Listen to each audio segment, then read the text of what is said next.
Saya nggak pernah melihat saya ini pengkhotbah yang bisa nyanyi. Saya ini penyembah yang bisa khotbah. Amin. Kebalik. Wah, itu bagus tuh. Ku tahu rencanamu indah bagiku, ku tahu kehendakmu baik bagiku.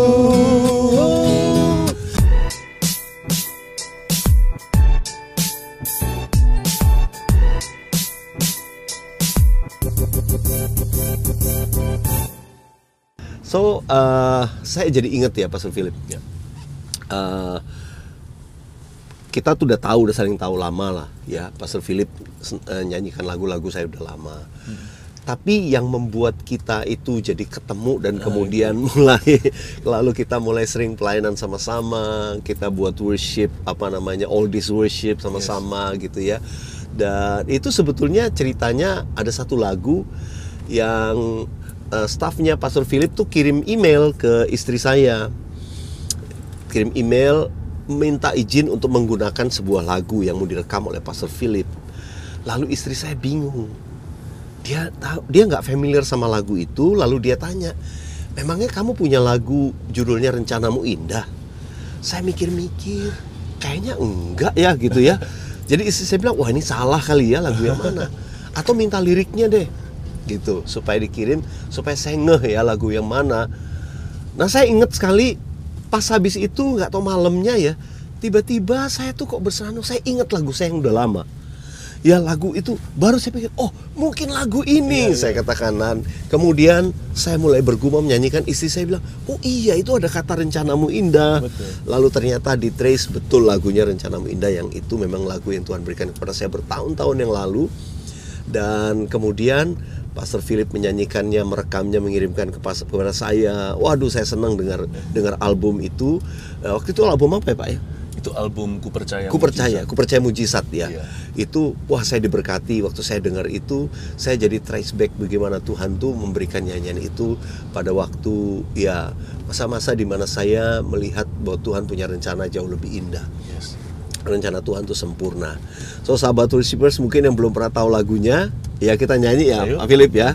Kita nyanyi sebelum Pak Philip nih sharing-sharing lebih lagi. Mempertemukan kita ya. Ah, itu dia. Yang bisa ikut nyanyi ya. Ya, betul. Tuhan, ku percaya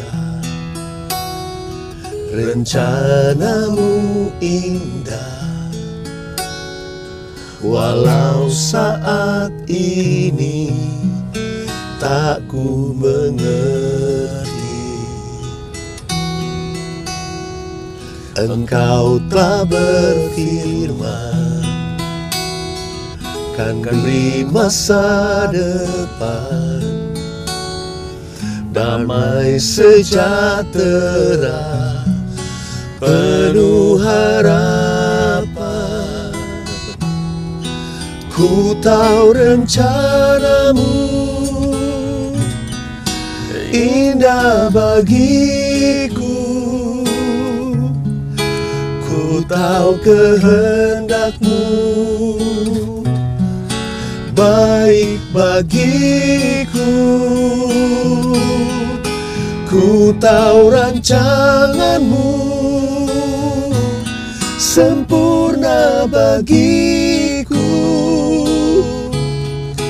ku tahu jalan-jalanmu yang terbaik bagiku. Sekali lagi, Pak. Tuhan, ku percaya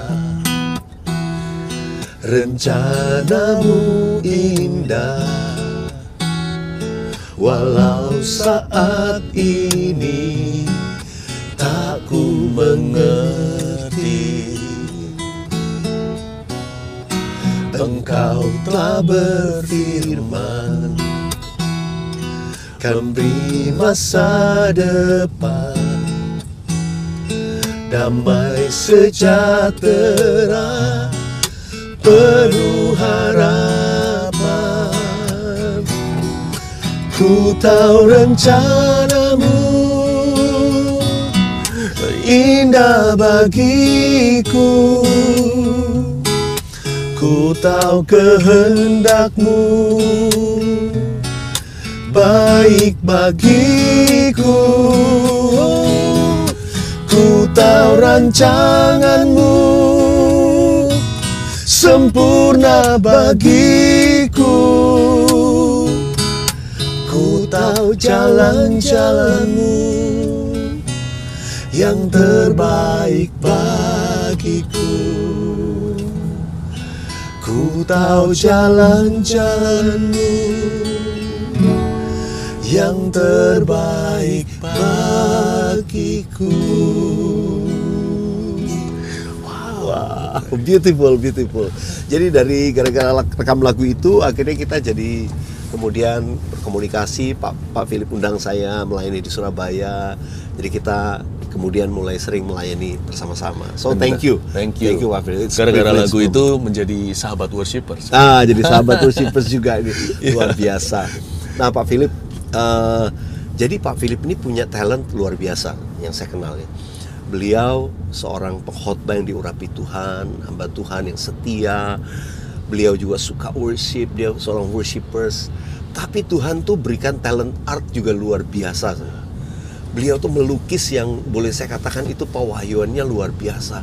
Boleh cerita nggak Pak Philip gimana sampai jadi melukis gitu ya? Ini kok tiba-tiba talenta itu datang atau memang dari kecil udah suka melukis gitu? Kalau talenta itu selalu dimulai dengan talenta yang ke-1 kan? Iya. Talenta yang pertama itu saya ingat hamba yang 1 talenta menyembunyikan di bawah tanah. Lalu gara-gara itu dia mati masuk neraka, kan Tuhan bilang lemparkan dia di mana ada kertakan gigi. Kan bisa-bisa hukumannya keterlaluan kalau kita nggak ngerti apa itu talenta pertama. Kenapa orang nggak bisa nyanyi kok dihukum kekal? Kenapa orang nggak bisa gambar? Bukan, talenta ke-1 itu bukan talenta seperti bahasa Indonesia bakat alam. Talenta pertama itu adalah hubungan kita dengan Tuhan. Kalau itu nggak kita seriusin, kita bisa binasa. Jadi kita itu mulai itu dengan first thing first. Saya Tuhan, selalu menjaga hubungan dengan Tuhan. Ketika saya bertobat tahun 92, saya nggak main-main sama Roh Kudus. Dan dari 1 talenta Tuhan tambah-tambahkan. Dari yang nggak bisa apa-apa, saya nggak pandai bergaul, bukan berarti sekarang pintar, tapi mulai banyak teman karena kesetiaan. Lalu pelan-pelan ditambahkan, bisa ini, bisa itu. Saya nggak mau mulai berkhotbah juga. Saya nggak pernah melihat saya ini pengkhotbah yang bisa nyanyi. Pak William ada singgung soal tidak banyak hamba-hamba Tuhan yang pas khotbah tengah-tengah lalu burst into pujian. Itu sebenarnya seolah-olah kita ini pengkhotbah yang bisa nyanyi. Tapi sebenarnya enggak, saya ini penyembah yang bisa khotbah. Amin. Kebalik. Wah, itu bagus loh. Jadi penyembah yang bisa khotbah. So sahabat worshipers, kalau engkau jadi penyembah, Tuhan bisa pakai Anda. Bisa, talentanya bisa ditambah. Amin. Kalau kita setia dengan 1 ya. Dan saya nggak pernah bolong-bolong soal menyembah Tuhan. Dari tahun 92 hingga hari ini, nggak 1 hari saya bolos saat teduh pribadi. Saya nyembah. Belum ada orang yang kenal saya. Nggak bisa khotbah saya ini. Saya ini anak kedua dari 3 putra. Saya paling pemalu, saya paling gagap. Tiba-tiba bisa, bukan karena saya latihan, tapi karena saya terbeban. Lihat orang lain tuh kepingin beritahu, ada jalan loh, ada jalan keluar untuk hidupmu. Lalu tiba-tiba dari nasihat, menasihati, lama-lama berkhotbah. Karena kalau saya nasihati 1-2 orang, Tuhan meneguhkan jadi 20-30, lama-lama ratusan mau dengarkan saya, lama-lama ribuan. Saya nggak menganggap itu sebagai suatu bakat, saya menganggap itu sebagai sebuah misi atau sebuah tujuan. Karena itu Tuhan tambahkan lama-lama bisa ngelukis. Wah, luar biasa. Nah, karena lukis itu mulai dari mana Pak William? Saya mulai dari mimpi. Kalau mimpi kan nggak bisa saya suruh seniman, tolong gambarkan yang saya lihat dalam tidur saya. Kan saya yang melihat, dia nggak tahu. Jadi mau nggak mau saya minta sama Tuhan, kalau gitu beri aku kemampuan untuk juga mewujudkannya. Apa yang kulihat dalam mimpi dan penglihatan itu, aku harus gambarkan di kanvas. Umur 40, saya melukis pertama kali. Jadi bakat itu nomor 1 harus hubungan dengan Kristus. Yang kedua, talenta kedua itu hubungan dengan sesama. Jangan sia-siakan manusia. Hamba 1 talenta, 2 talenta kan? Hamba 5 talenta. Ya ini penafsiran saya sih. Ya ini bukan doktrin daripada ayat itu. Tetapi saya menafsirkannya 1 talenta pertama itu kenapa dia dihukum berat. Karena itu adalah hubungan dengan Tuhan. Itu kunci utama. Kunci pertama itu kerohanian memang. Betul. Lalu setelah itu hubungan dengan sesama. Karena aset termulia bagi kerajaan sorga dalam manusia. Setelah itu nanti bakat alamnya muncul semua. Yang nggak alami juga muncul. kita bisa ini, kita bisa itu, kita tiba-tiba bisa melakukan sesuatu yang nggak pernah imagine dulu aku mampu. Tuhan tambah-tambahkan. Jadi dimulai dengan worship, it can lead you far. Dia bisa menuntunmu jauh sekali nanti dalam hidup ini. Jadi sahabat worshipers, ingat, ini pesan yang kunci yang luar biasa. Yang nomor satu, hubungan kita dengan Tuhan. Yes. Kalau itu benar, saya percaya nanti yang lain ditambahkan sama Tuhan. Iya, betul. Kan Tuhan janji ya, kalau cari dahulu kerajaan Allah dan kebenaran, semua ditambahkan, termasuk tadi kepercayaan talent jadi tambah. Yang nggak pernah kepikir, saya dulu mana pernah pikir nulis lagu, nggak pernah ngebayangkan. Cuma karena senang nyembah Tuhan, tiba-tiba kok ayat itu seperti hidup, lalu saya mulai bermazmur seperti Daud. Jadilah lagu-lagu. Ya, saya tiba-tiba dapat ayat tuh, selain kau tiada yang lain. Nyanyi, tiba-tiba bermazmur jadi lagu. Kok orang-orang diberkati dengan lagu itu, nggak pernah membayangkan. Dari lagu yang tadinya cuma sendiri memperkatakan firman Tuhan, dan tiba-tiba Tuhan terus berikan sampai hari ini. Jadi sahabat worshipers, kalau hidupmu intim sama Tuhan, nanti lihat Tuhan tuh lipat gandakan semua. Betul sekali. Ya, betul sekali. Pak Philip ini juga luar biasa. Beliau bukan cuma dia suka menyembah, dan sama seperti saya, diberikan mazmur dari Tuhan. Ya, bisa menulis lagu juga loh. Ada beberapa lagu yang Pastor Philip tulis, dan saya sangat senang. Satu lagu yang favorit yang saya suka sekali, ya tadi saya baru pelajarin lagi, itu Holy Spirit, My Best Friend.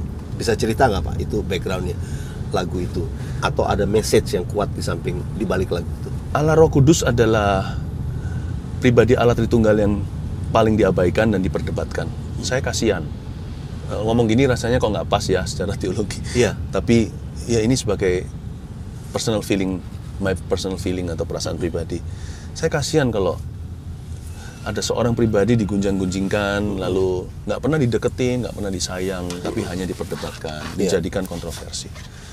Terus saya cari-cari lagu-lagu Kristen, lagu-lagu pujian penyembahan, nggak banyak juga yang bahas tentang Roh Kudus. Jadi akhirnya saya bukan mau bikin lagu sih, tapi memang dari Mazmur seperti Pak William katakan, nyembah Tuhan, lagu yang dicipta, digubah bukan karena ada maksud untuk jadi populer atau apa, tetapi karena itu lagu hati kita, melodi dari jiwa. Betul, dan biasanya itu spontaneous Pak ya, sama Tuhan. Betul.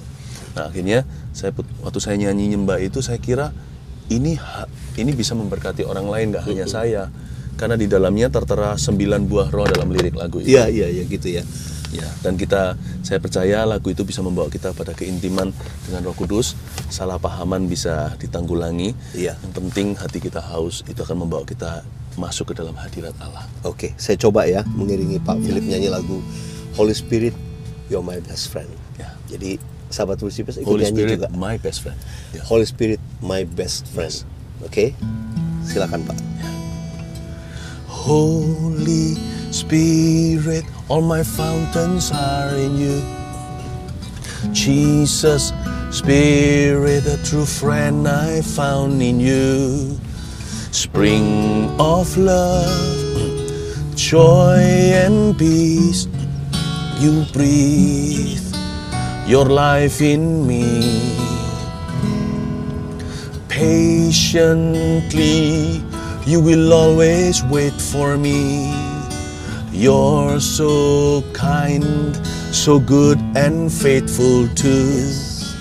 Bit and bridle in my flesh, gently lead me to you.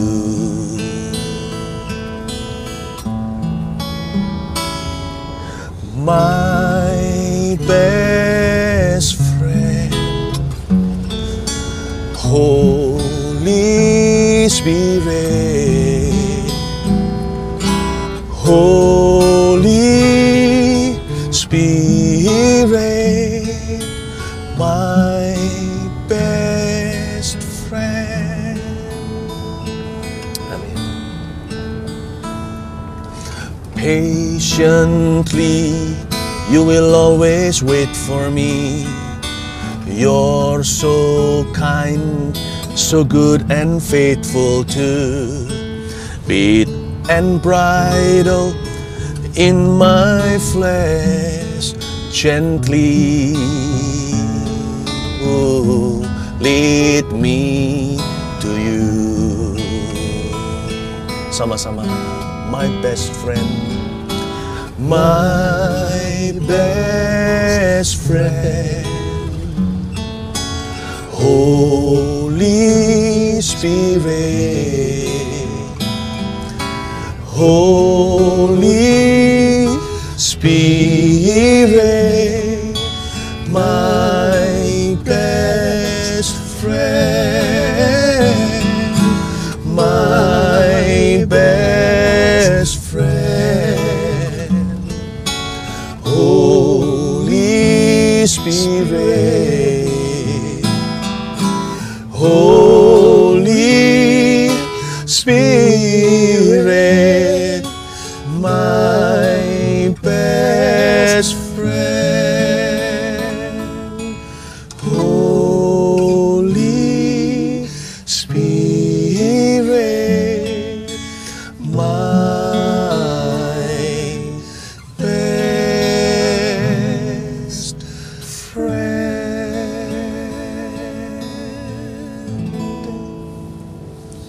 Wow, so beautiful. Holy Spirit, my best friend. Wow. Saudara dikasih Tuhan, sahabat worshipers, saya percaya kesaksian ataupun sharing dari Pastor Philip itu memberkati kita.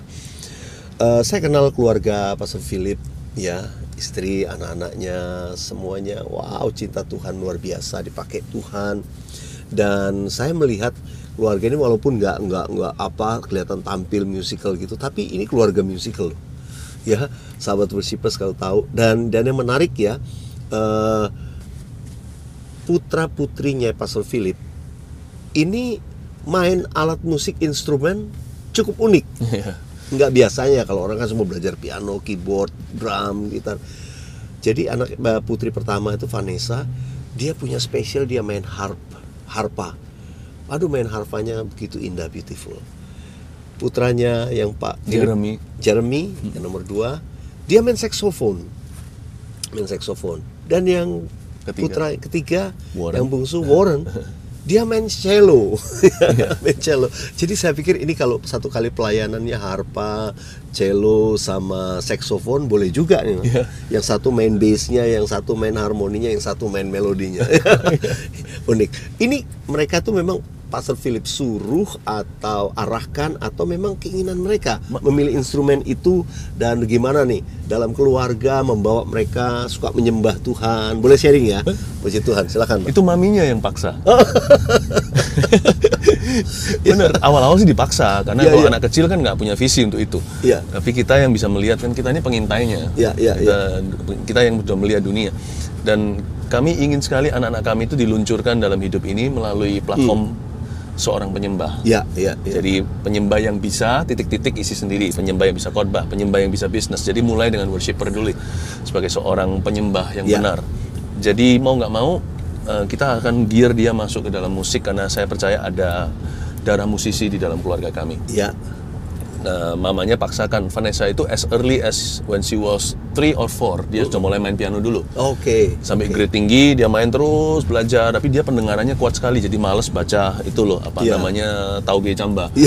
Partitur. Hearingnya lebih dominan. Tapi tapi tetap harus dipaksa ke situ. Jadi awal-awal nangis, tapi karena kami penuh kasih, jadi keluarga kami itu diisi dengan cinta dan sayang. Jadi dipeluk tapi berkata tetap harus. Jadi mereka mau tawar berkali-kali, mau quit nggak boleh. Jadi nangis juga latihan. Itu melatih disiplin mereka. Betul. Tapi dari situ, setelah itu Vanessa bisa berbagai macam alat musik. Bisa sendiri sih. Tapi maminya dorong dia setelah dia agak besar untuk belajar satu lagi yang serius, yaitu harpa. Lewat harpa ini contohnya dia bisa. Kami beritahu pada anak-anak, maminya bilang begini, nggak harus semua itu jadi karir, nggak harus jadi bisnis, tapi minimal jadi hobi. Tapi lebih penting adalah jadi ministry. Jadi sekarang kalau ada temannya yang susah, teman kami yang susah, Vanessa nyanyikan di harpanya seperti Daud gitu, yang menghibur hati Saul yang sedang gundah gulana. Jadi dikirim itu videonya pendek sekali, kirimkan ke teman yang lagi sedih. Itu bisa membangun hati mereka. Jadi itu sebagai satu gift from our family. Tidak harus menjadi sesuatu. Sebab sekarang Vanessa belajar media malah di Amerika. Dia belajar untuk menjadi seorang film producer. Jadi nggak ada hubungannya dengan musik secara langsung. Jeremy juga sama, saksofon. Anak-anak saya dulu mulainya dari piano dulu, tapi yang cowok susah sekali Pak Williar untuk piano diteruskan. Jadi paling tidak sudah punya basicnya, paling tidak ada satu dasar. Lalu setelah itu mereka jadi juara drum dua-dua. Jeremy dan Warren ya. Lalu waktu Warren masih kecil juga, malah ngedrum juga kuat. Jadi bagus sekali. Dari sana maminya bilang kamu harus pilih satu musik yang unik. Kalau nanti gereja cari gitu ya, musisi ini ada nggak yang biasa, yang lumrah banyak, tapi yang unik ini nggak ada. Nanti untuk album, untuk recording, untuk harus ada kamu persembahkan untuk Tuhan. Jadi akhirnya anak kedua Jeremy pilih saksofon. Warren pilih cello. Unik. Ada hal-hal yang Tuhan berikan tuntunan buat family, buat keluarga. Demikian sehingga meneruskan generasi pelayanan kita makin kuat ya. Melahirkan penyembah memang perlu kadang-kadang pertama dipaksakan dulu. Untuk disiplin rohani kita perlu paksa dulu diri kita. Betul. Tapi berikutnya tiba-tiba itu menjadi sebuah kesukaan, kecintaan kita. Demikian juga baca Alkitab, ya, hubungan dengan Tuhan itu disiplin dulu, harus melatih itu supaya kita bertumbuh. Nah, Pastor Philip, kira-kira ada tips apa yang bisa sampaikan kepada sahabat worshipers bagaimana menjaga keintiman dengan Tuhan, menjadi seorang penyembah terus nih di masa-masa yang seperti ini, bahkan seterusnya, supaya kita terus dalam kondisi rohani seperti 5 gadis bijaksana ya, pelitanya terus menyala. Boleh nggak kasih? Keintiman itu harus pertama-tama seperti tadi, dipaksa dulu, karena kita ini kedagingan. Jadi roh itu penurut, tapi dagingnya nggak mau. Seperti olahraga kan, awal-awal kita paksa, lama-lama badan kita menagih. Malah justru mau, kardionya menuntut untuk dipompa, ototnya untuk dibangun. Jadi awal-awal memang ada yang namanya pikul salib dulu, tapi lama-lama kita ketagihan. Rasanya kalau sedikit jauh dari Tuhan itu terasa sekali, nggak mau jauh deh dari Tuhan. Saya nggak mau berjarak dengan Dia, aku mau segera datang mendekat. Jadi keintiman itu nggak mungkin terjadi kalau tidak meluangkan waktu dengan Tuhan Yesus untuk memuji, menyembah, berdoa, dan membaca firman-Nya tiap hari, tidak diganggu. HP juga tidak terganggu dengan aktivitas yang lain, khusus untuk Yesus. Keintiman dimulai dengan itu, dengan waktu. Lalu kemudian kebiasaan kita pun akan dirombak oleh Tuhan. Dulu yang kurang kudus, sekarang disucikan. Dulu yang kurang takut akan Tuhan, sekarang lebih hati-hati. Perkataan kita pun diubah. Sifat kita pun malah lama-lama juga berubah. Amin. Jadi keintiman itu akan membawa kita kepada kekudusan, bukan hanya perasaan intim-intim dengan Tuhan, tapi ada buah-buah roh. Love, joy, peace, patience, kindness, goodness, kasih, sukacita, damai sejahtera, kesabaran, kebaikan, semua itu akan mulai bermunculan dalam hidup kita. Baru setelah itu keintiman melahirkan kuasa ministry, talenta-talenta baru, hidup berdampak, apa yang kita lakukan berhasil. Amin. Jadi itu di level berikutnya, level ketiga. Manifestasi keintiman itu terjadi kuasa rohani dalam kehidupan kita. Amin. Wow, ini syarat dengan pesan. Saya berdoa semua sahabat worshipers akan dipakai Tuhan. Amin. Luar biasa. Nanti at the end saya minta Pastor Philip mendoakan semua sahabat worshipers. Tapi saya tuh ada satu lagu favorit kita nih, yang saya mau nyanyikan sama Pastor Philip sebagai ending. Lagu ini memang kalau boleh saya katakan lagu abadi. Lagu ini Tuhan berikan kepada saya waktu saya dipanggil melayani Tuhan sepenuh waktu. Itu tahun 90 awal. Saya belum bertobat. Lagi bermazmur, tiba-tiba Tuhan tunjukkan ayat di Mazmur 104 ayat 3 yang menunjukkan bahwa ini pelayananmu, menyanyi bagi Tuhan selama kamu hidup, bermazmur bagi Allah selama kamu ada. Dan saya tahu, saya mengerti pelayanan saya sebagai penyembah. Dan biarlah bincang-bincang saya sama Pastor Philip ini sungguh membawa dampak, influence your life, influence your worshippers lifestyle. Jadi menjadi penyembah itu bukan sekedar orang yang bisa nyanyi, no.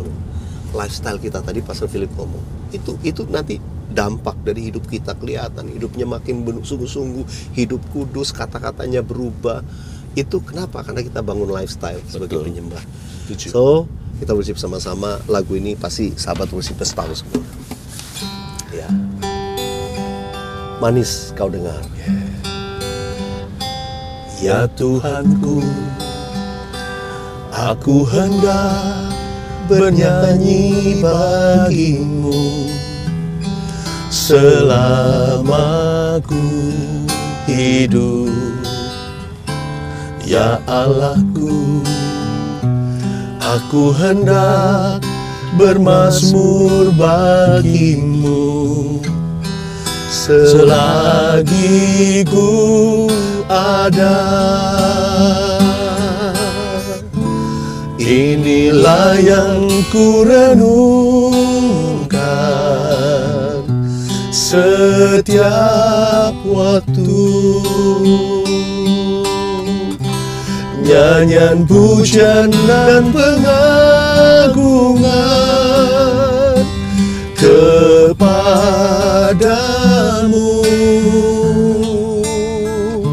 Biarlah manis kau dengar Tuhan, manis kau dengar Tuhan, dan hatiku bersuka karenamu. Haleluya. Sahabat Worshipers, lagu ini sudah dinyanyikan atau diterjemahkan dalam berbagai bahasa, dalam bahasa Inggris, ya. Tapi juga saya pernah dengar Pak Philip nyanyikan lagu ini dalam bahasa Mandarin. Ya, saya pengen Pastor Philip pada kesempatan ini juga nyanyikan chorus lagu ini dalam bahasa Mandarin. Silakan Pak. Amin. 这是我心中所渴慕，是我所求。献上赞美，献上尊荣，为你耶稣。我愿真为你耳朵甜美的声音，握住我的心，已被拯救，单单为你。Inilah yang ku renungkan, inilah yang ku renungkan setiap waktu. Nyanyian pujian dan pengagungan kepadamu.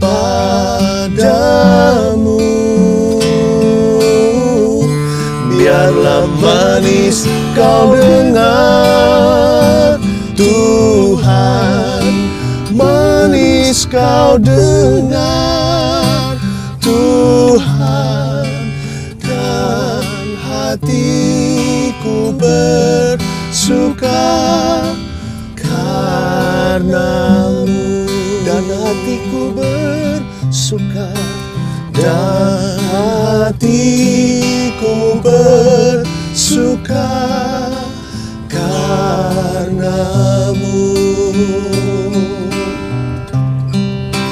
dan hatiku bersuka karenamu.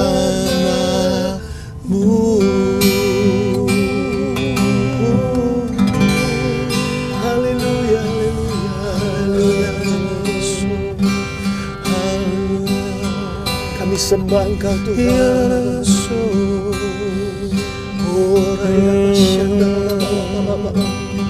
Terima kasih Tuhan, terima kasih. Saya tergerak untuk mendoakan, kalau boleh. Ya. Anda yang merasa tidak punya talenta, itu dusta. Selalu kita punya satu talenta. Tuhan membuka hubungan dengan siapa saja. Itu permulaan yang hebat. Sadarkah Anda? Dan dari situ Allah bisa tambah-tambahkan platform launching peluncuran kita itu harus dari hati menyembah. Jikalau Anda mengerti itu hari ini, hidupmu akan mengalami breakthrough. Ulurkan tangan ke depan seperti ini, saya doakan ya. Tuhan Yesus, jamah satu pribadi itu, ubah hatinya, jatuh cinta dengan Engkau ya Tuhan. Dan ya Tuhan Yesus, jamah tangannya supaya apa yang dia lakukan memuliakan Tuhan. Dimulai dengan sebuah keintiman, suatu niat untuk luangkan waktu. Amin. Kuduskan, dan manifestasikan kerajaan-Mu lewat kehidupannya. I bless you di dalam nama Yesus. Amin. Amin, amin. Wow, nggak berasa nih waktunya luar biasa. Ya, kami sama-sama boleh diberkati. Sebentar lagi saya akan lewat jalan darat, pulang kembali ke Jakarta. Dan senang sekali punya waktu fellowship dengan seorang hamba Tuhan, sahabat saya yang dipakai Tuhan. Luar biasa, seorang worshipers. Sama dong kita, sahabat worshipers. Jadi jangan lupa subscribe dan share kepada teman-teman yang lain supaya semua diberkati Tuhan. So, salam worshipers ya. Ini huruf 3 nih seperti W ya. Sebagai worshipers sama-sama keluar angka 3 ya. Saya percaya ada gelombang ketiga kegerakan, the third Pentecost juga sedang datang ya. Melanda kita semua, kita mau dipakai. Tuhan yang mau dipakai, Tuhan katakan yes. God bless you all sahabat worshipers. Bye-bye. Jika saudara diberkati melalui channel ini, jangan lupa subscribe dan share kepada teman-teman yang lain supaya mereka juga diberkati Tuhan. Jika saudara punya kesaksian, saudara masukkan dalam kolom komen ini ataupun permohonan doa untuk kami doakan. God bless you all.